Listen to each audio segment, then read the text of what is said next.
June 2026, at what's usually one of the most reserved formal events in Japanese corporate life, something highly unusual happened.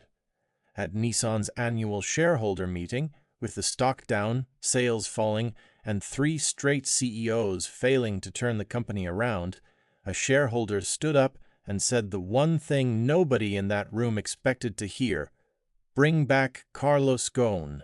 The same Carlos Ghosn who, 6.5 years earlier, had escaped Japan hidden inside a container built for concert audio equipment, fleeing an arrest that his own hand-picked successor had called one of the most serious cases of corporate misconduct in the company's history. To understand why Nissan's own shareholders would want a fugitive back, you need to understand 2 things: what Ghosn actually built, and exactly how the people who tore him down weren't quite as clean as they claimed to be. Carlos Ghosn didn't start as a villain.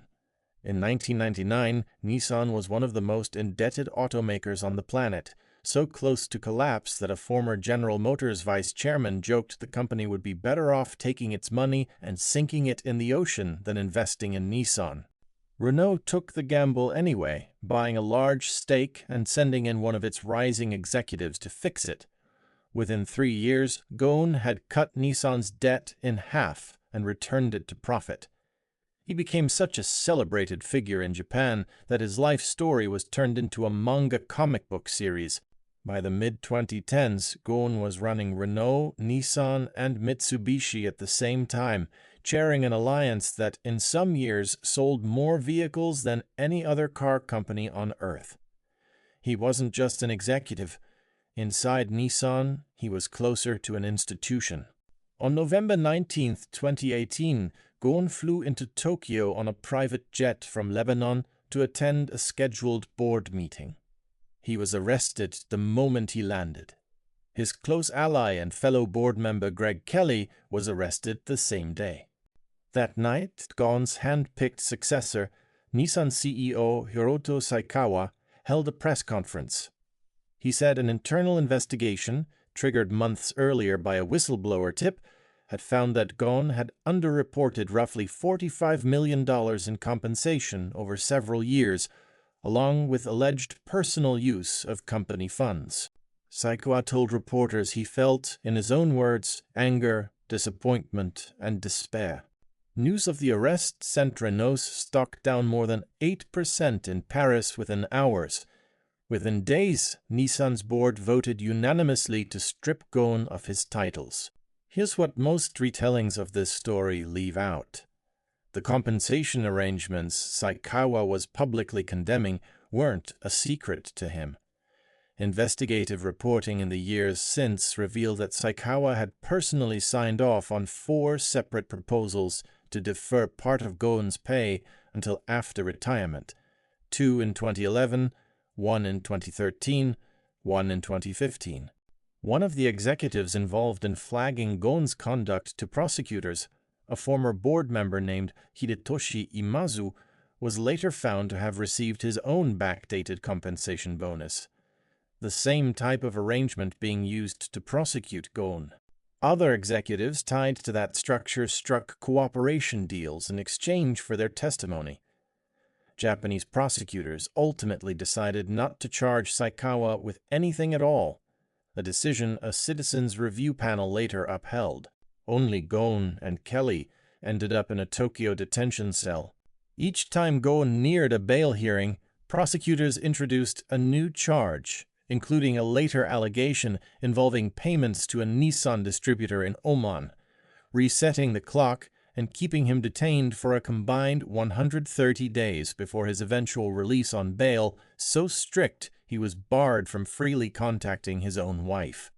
In September 2019, Saikawa himself resigned as Nissan's CEO over a separate compensation scandal of his own.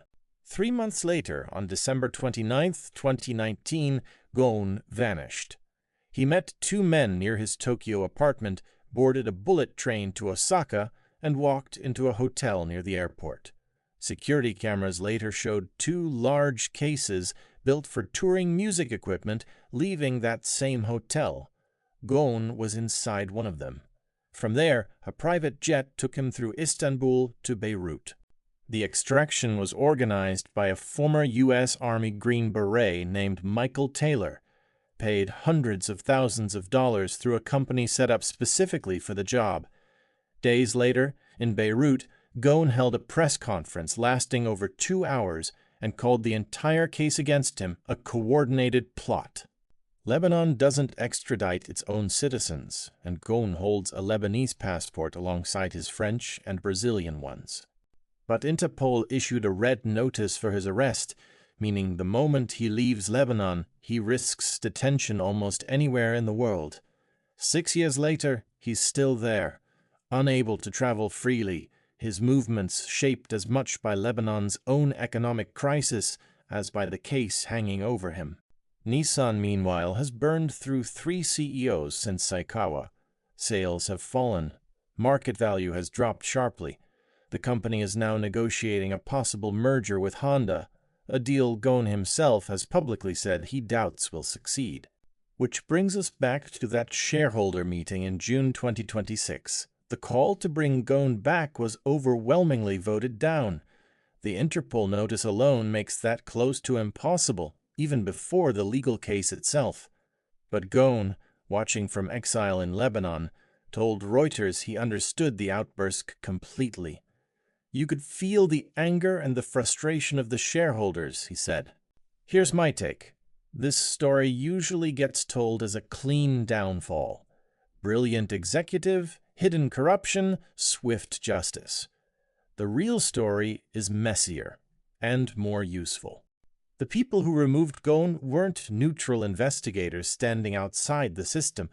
They were executives with their own exposure to the exact same practices, several of whom ended up protected while he didn't, and 6 years after his removal was supposed to fix Nissan's governance problems, the company is arguably worse off than when he left it. Run by successors who inherited his title, but never solved the deeper issue underneath it, a company that had built its entire identity around one dominant personality, and never figured out how to function without one. Removing a powerful leader isn't the same thing as fixing whatever let that leader become unaccountable in the first place. Nissan is still finding that out, one CEO at a time. If you want more stories like this, the ones where the official version and the real version don't quite match, subscribe. North Meridian does this every week.